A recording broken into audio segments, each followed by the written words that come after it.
Tama ba, March 29? Yes, sir. March 29. No? Ito yung schedule natin sa ating fire drill. So marami na tayong na-discuss previously, no? Tungkol sa fire safety. So hindi na natin nakahabaan yung ating mga diskusyon ngayon. Kasi ang focus natin sa ngayon ay fire drill o yung pagpatay ng apoy, no? Using fire extinguisher. So class A, yun yung combustible materials, yun yung kahoy, karton, no? Plywood, plastic, papel, yun yung class A fire, combustible materials. Class B, yun yung gagamitin natin yung drum, itubig, lalagyan ng gasolina. So flammable liquid, no?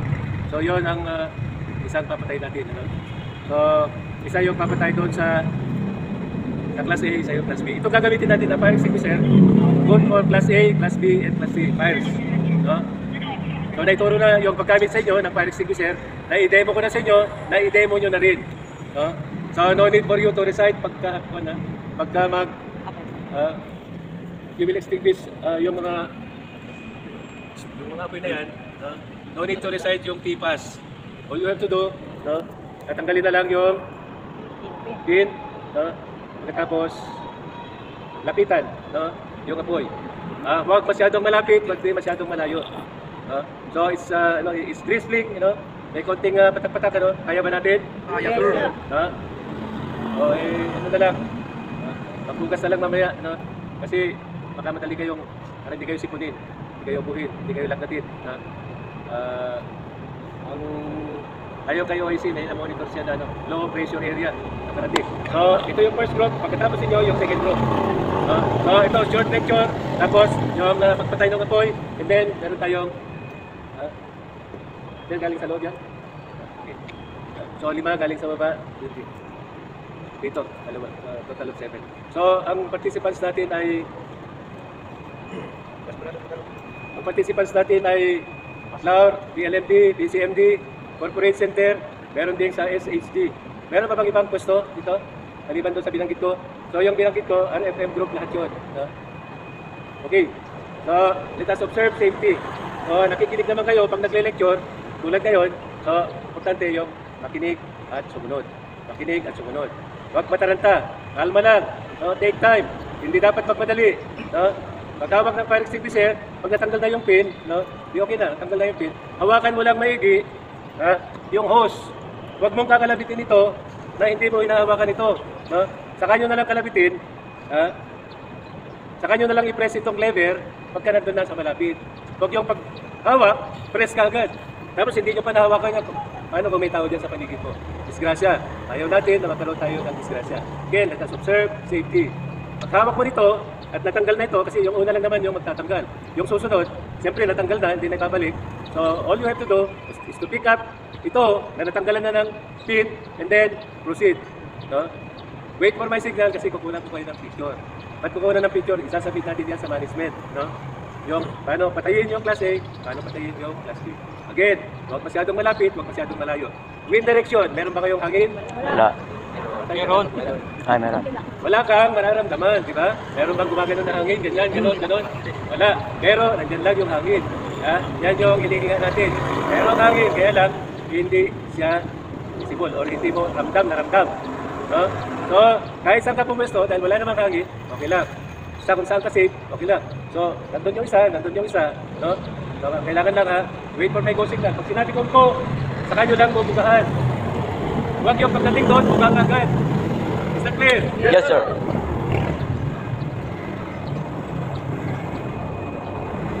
So pagkatapos bugahan, balik yung fire extinguisher. Okay na? Huwag press, tapos ka na ron, press ka pa ng press, tapos hindi mo hawak dito. Hawakan mo ito kasi baka ma-press mo ito, delikado. Hanggang sa may ibaba mo. Sana malinaw yung bagay na yun. Ang laman nito, dry chemical. Pag ito ay tumama sa tao, delikado. Mapapaklinik tayo, mapapahospitalize. Poison ito. Kaya mag-ingat. So walang lalapit doon, kundi yun lang yung mga may hawak na fire extinguisher at yun lang yung mga nag-assist. Yun yung may hawak ng alagayan ng gasolina, plus yung stick na merong piece of fruit, for safety reason. Hindi pwede yung basta disindihan mo lang na nandyan. Kasi iwas tayo sa disgrasya. Ito tayo makita.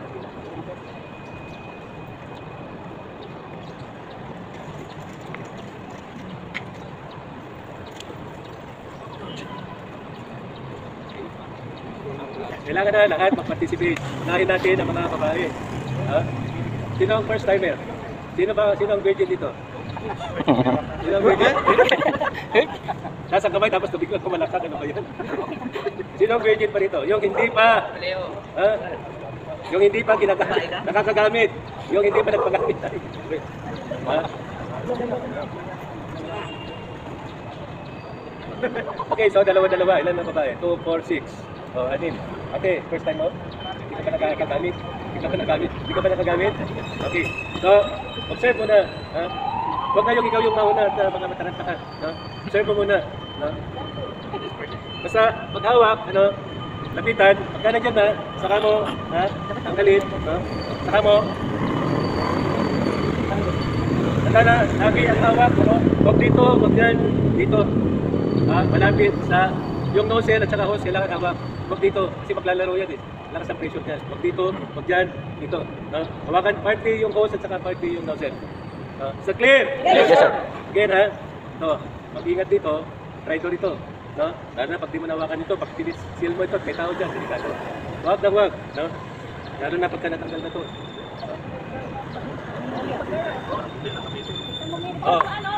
Arman! Diyan ka naman, sige! Babae, linya. Dalawa-dalawa, babae, linya. Sino ang first,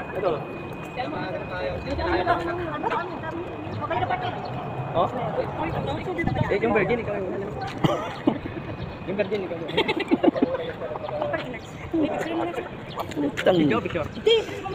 Picture na kayo. Skandal? Oh? Tingnan. Dalawa lang. Viral 2,000. Sige, tingnan. Ipaka mo. Ayun, oh. Sabi ko yung mga pagin mo na mawala. Satisfied din lang siya. Aliyo. Ikaw daw, normal. Okay, so dalawa.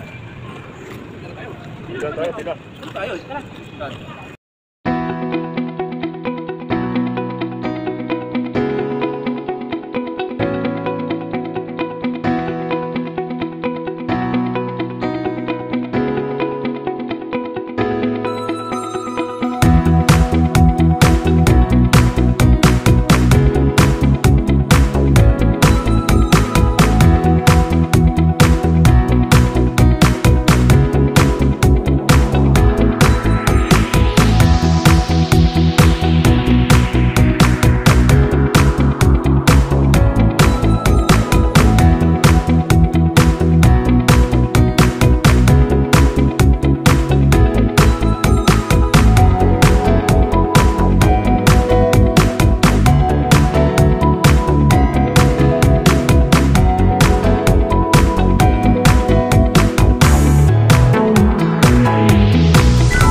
Kasi sinasabi ko, alam, dito ako sa likod. Ay, pangtusok. Oh. Yeah. Ay, sorry. Ito mo lang apple? Apple lang, walang tayo.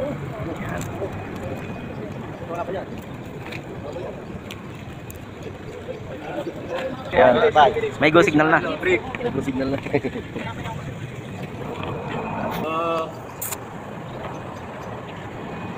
Nakita natin ang resulta. Nakita natin ang resulta. So far, nakinig naman kayo at sumunod. Kaya walang disgrasya. Meron lang akong meron lang tayong dapat ayusin. Una, ang medyo baka hindi na dito susunod. Ano po, nahirapan kayo pagdala ng fire extinguisher, pagdala ng drum dito. Meron naman tayong napakalapit doon. So, ibig sabihin, titignan natin kung saan yung malapit na doon. Especially sa malapit sa Pasig River. Dahil nangyari na yan doon, so pwede pa naman natin gawin doon. Isa yun, yung venue, next year, maaaring din na dito.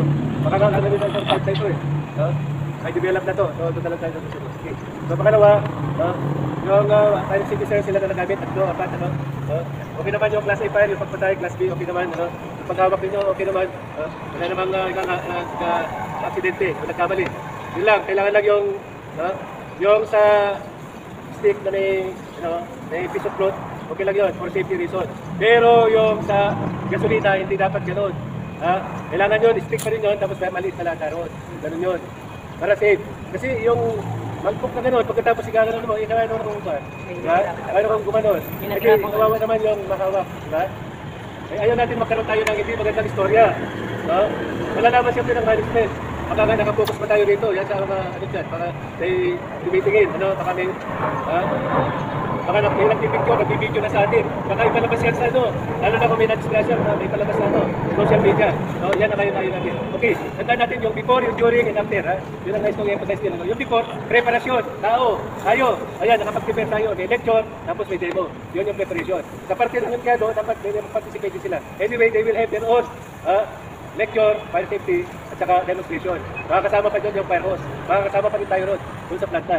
So yun ang preparation. Plus yung tao, yung evacuation, very important yun. Yung participation nila. Nangyari na yan doon, nangyari rin dito na nakaraan. Sa katunayan, nakita ko na yung execution doon, nakita ko rin dito, nag-participate din kami dito. No? Yung lecture and brief. Anyway, so yun preparation, very important. Ang tao, no? Training, rehearsal, drill, lecture, etc. Yun ang preparation. Isa pang preparation para sa gwardiya, every time na magpwesto kayo, tingnan ninyo, nasaan yung fire extinguisher, nasaan yung fire hydrant, nasaan yung fire hose cabinet. Lahat yun, kailangan alam ninyo. Kailangan alam ninyo na magtingin ng fire extinguisher kung okay yun at okay. No? At kailangan i-check yun rin sa area ninyo. Sa area ninyo, baka may mga fire hazard doon. Baka may mga pintura doon sa paligid at may nagyoyosi doon. Bigla na lang ipinitik doon, delikado. So, wag lang ang isipin, security. Isipin din, safety. Think security, think safety also. It's better to prevent than to cure. Huwag natin hintayin na magkaroon ng sunog bago tayo mag-prevention.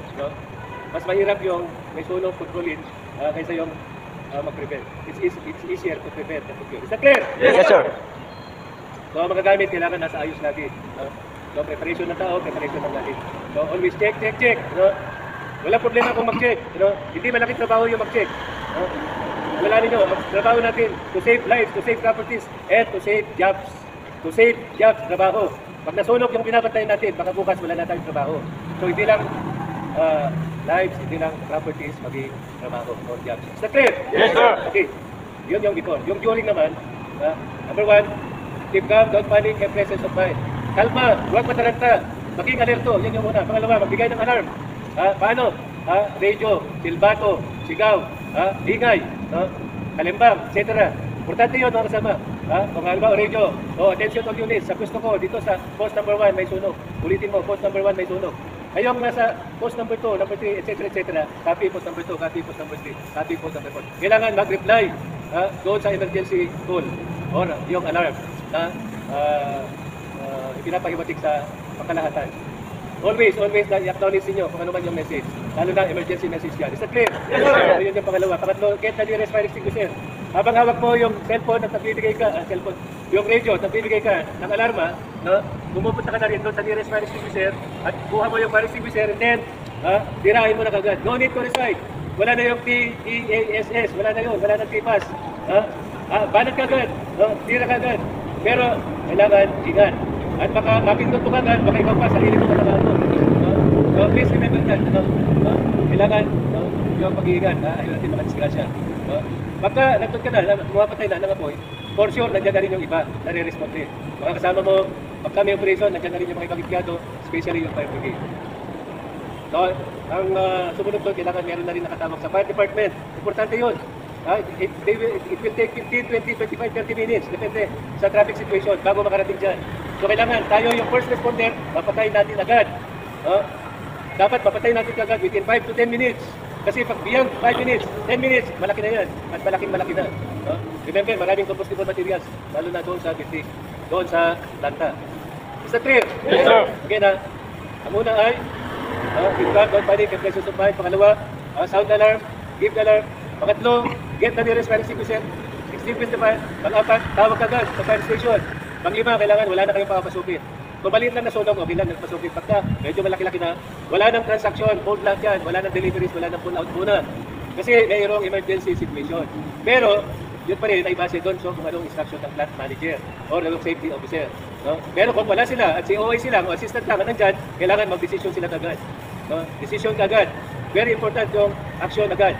Is that clear? Yes, sir. So, traffic, wala nang papasukin. Traffic ng tao, traffic ng sasakyan, sasakyanes. Tapos, kailangan dumana. Pag may operation, gagana lahat. Yung ARPG, o fire marshal, assistant fire marshal. Tapos, yun nandito sa baba. Security, communication, traffic, first aid, rescue. Tapos, yung mga floor warden yan. Tapos, andyan din yung evacuation. Lahat yun, kailangan dumana. Kasi lahat meron kanya-kanyang designation, position na dapat nilang gawin. Hindi lahat yun kahawak ng fire extinguisher. Kailangan alam na ng ERC team kung ano ang dapat niyang gawin. Last tayo, hindi lahat tayo re-responde. Yun ang isusunod natin, no? Na magkaaralan gagawin. Pagka may sunog, halimbawa, doon sa post number 5, no? Sino ang re-responde? Hindi pwede na lahat ng nasa gate, lahat nandun. No? Kailangan at least may iwan dalawa. May dalawang re-responde, so ibang robing, at least 3, 4, o 5 ang re-responde. At least may dalawa sa gate na may iwan. No? Anyway, we will discuss that later. So, susunod doon, pag malaki yung apoy, kailangan evacuation na, kailangan alam nyo kung nasaan yung evacuation area. Pag dumating yung fire truck, kailangan alam niyo kung nasaan yung apoy, nasaan yung sunog, at kailangan magbibigay ng direksyon. No? Yun yung during. Tapos pagka okay na lahat, no? At sinabi ng fire marshal or fire safety officer o yung plant manager, okay na tayo, ayos na. No? Back to normal na tayo. And that will be the time, pag nagbigay ng go signal, na papapasukin na natin yung empleyado. Kung nandiyan pa sila, kung hindi pa nagpulasan at nagtubihan. No? Mas kasi pag malaki na yan, maaaring magtubihan na yun, di ba? Anyway, importante, lahat yung mga bagay na yun, pinapakit natin, ay may isagawa natin. Ang kailangan lang dyan, practice. Rehearsal. Noong nag-usap kami kahapon, isa na binanggit namin ni OIC, na testingin yung mga fire hose cabinets. Yung mga fire hose, testingin tayo lahat yan. No? I-schedule yan para matesting lahat yung mga yan. Yung fire hose, yung hydrant, yung nozzle, pagkaganahin lahat yan. To see to it na lahat ng mga equipments ay in tip-top shape or in good operational condition. Is that clear? Yes, sir. So, yun yung before, yun yung during, ito na yung after. Last 2 minutes tayo. Yung after, pag natapos na yung sunog, fire out na, kailangan meron pa rin guardian na nakapantay doon. Kasi baka biglang magtigas doon. So, ang gagawin ngayon, yung guardian na nakasay doon, gagawa siya ng report. Si OIC gagawa rin ng report. Ano laman ng report? Yung what, when, where, who, why, how. Ano yung cause ng fire? Ilan ang nagamit ng fire extinguisher? Fire hose, ilan ang nagamit? Ilan ang injuries? Ilan ang casualties? Lahat yun. Ilalagay sa report yun. Iba yung report ng security, iba rin ang report ng Bureau of Fire Protection. Is that clear? Yes, sir. So, tandaan natin, pagka may emergency situation, kasama ang fire, yung immediate action, very important. Immediate action. Kaya pagkaang-kaang, tulog-tulog, pabugoy-bugoy sa pwesto. Pagkwento-kwento, hindi mo na malayan yung gusto mo. Nakipagkwentuhan ka doon sa ibang pwesto. Hindi mo na malayan, may nangyari na sa pwesto mo. That we do not want to happen. Nais natin na all of us are alert and we are doing our job well. Is that clear? Yes, sir. Any question? First row, second row? Okay, go. I see, may gusto kang parating. Thank you very much for your presence despite yung di maganda, no? Magano kayo ang tubig para ayaw namin na magkasakit tayo, no? Pag kami naramdaman ka, doon na lang sa clinic, marami naman, no? Kaya yung first aid kit ninyo, meron naman siguro mga medicines diyan, ano? So, thank you for attending. Salamat at mag-ingat kayo lagi. Okay, bilang